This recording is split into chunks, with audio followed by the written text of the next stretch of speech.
St. Mary's Sacred Heart Church operated as a strict training ground for young women. Here, initiates surrendered all worldly attachments and committed themselves entirely to rigid schedules and religious devotion. Then there was Maria. At 22 years old, she arrived at the convent completely detached from her surroundings.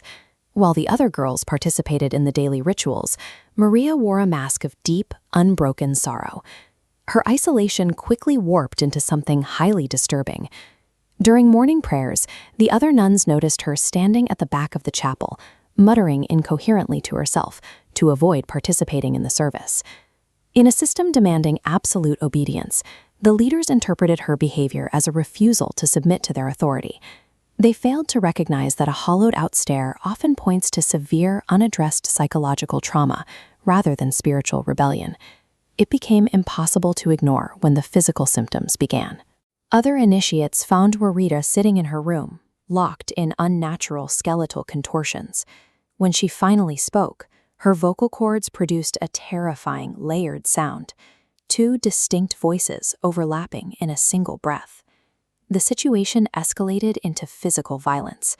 When Mother Agnes, the head of the training center, approached her with a crucifix, Maria lunged across the room like an animal and tore the flesh directly from the older woman's hand.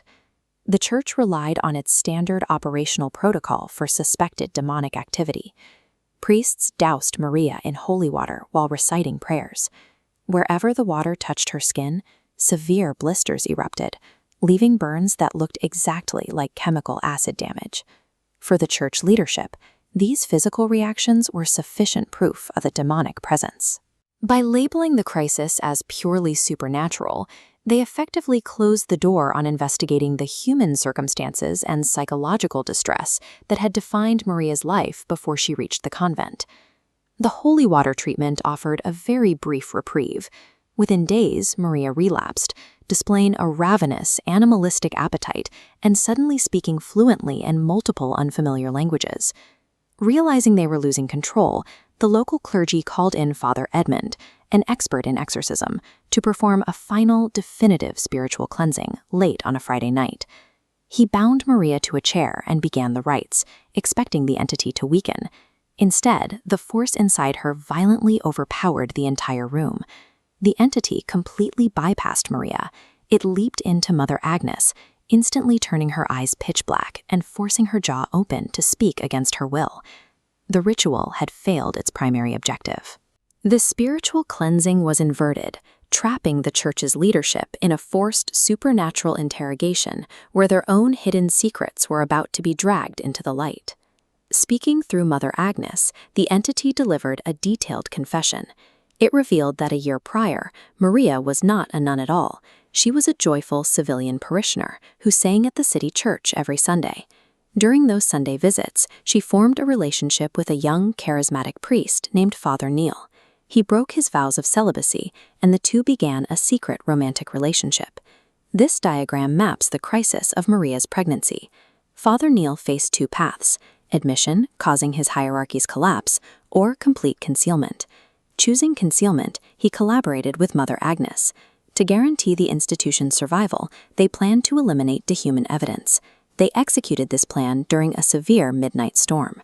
Trapping Maria inside the church, they administered illicit drugs under the guise of medical care to intentionally force her into dangerous premature labor. When the baby was born, they told Maria it hadn't survived, but the infant was alive. To permanently erase the threat, the priests carried the living newborn out into the rain-soaked cemetery and buried it in the mud. We often look outside our walls for monsters, yet the gravest threat to a religious sanctuary comes from within, manufactured by desperate leaders willing to commit horrific violence to protect their own status. Maria had spent nights weeping in that very cemetery, calling out to a child she thought she lost to natural causes. That profound grief, combined with the restless spirit of the murdered infant, formed the entity controlling her body. The possessing force was executing a highly logical agenda. It wasn't causing random chaos. It was carrying out targeted retribution exclusively against the architects of the cover-up.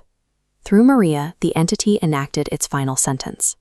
Father Neil and Mother Agnes were physically levitated several feet into the air, their bodies locked in place above the stone floor. Nearby altar candles suddenly flared and jumped to their clothing. The two leaders burned alive, suspended completely out of reach of Father Edmund's holy water or any physical rescue attempt. They had relied on their titles and vestments to project an image of sanctity. In the end, those same religious garments were what caught fire, proving that their position in the hierarchy could not save them from the consequences of their own actions. Maria physically survived the exorcism and was taken to a hospital to recover. However, the dual trauma of being brutally betrayed by her spiritual leaders and subsequently possessed left her permanently psychologically shattered. The resulting scandal could not be contained a second time. Both St. Mary's and the City Holy Church were permanently shut down, their doors locked to the public forever. In this case, the horror did not begin with a demon seeking to corrupt a holy site. The destruction began when those tasked with spiritual protection chose to bury a human life to preserve the reputation of their office.